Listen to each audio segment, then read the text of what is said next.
నీ జీవితంలో ముందు భయపడడం మానే. నువ్వు దేనికోసం భయపడుతున్నావు, దేనికోసం విచారపడుతున్నావు? Stop worrying about those things, stop fearing about those things. దేవుడు నీకు తోడై ఉన్నాడని విశ్వసించు. ఆయన వాగ్దానాలు నమ్ము, ప్రభుని నడిపిస్తాడు. నేను నీకు సహాయం చేస్తున్నానని.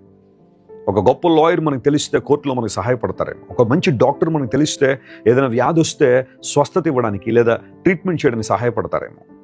ఒక మల్టీ మిలియనర్ మనకు స్నేహితుడైతే మనకి ఏదైనా ఇబ్బంది వస్తే సహాయం చేస్తారన్న భరోసా మనకు ఉంటుంది. కానీ ఇక్కడ దేవుడు మాట్లాడుతున్నాడు, సకల జగత్తును సృష్టించిన దేవుడు మనకు సహాయం చేస్తారని. ఆ కారణాన్ని బట్టి దేవునికి ఉన్న కొన్ని పేర్లలో ఒక పేరు ఏంటంటే ఎబినేజర్, అనగా దేవుడు సహాయం చేయవాడు. ఆయన మనకు సహాయకర్తగా ఉన్నాడు. ఆయన ఆపత్కాలంలో దేవుడు నమ్ముకునదగిన సహాయకుడని. ఏ ఆపదలో నీవు ఉన్న దేవునికి సహాయం చేస్తారు. ఆయన వైపు చూడు, ఆయన చేతులు నీ చేతిని అప్పగించు. దేవుని సహాయాన్ని కోరుకోగలిగితే దేవుడి రోజంతట్లో కావాల్సిన కృప మీకు దయచేసి తన మహిమ కొరకు దేవుడు మిమ్మల్ని వాడుకుంటారు.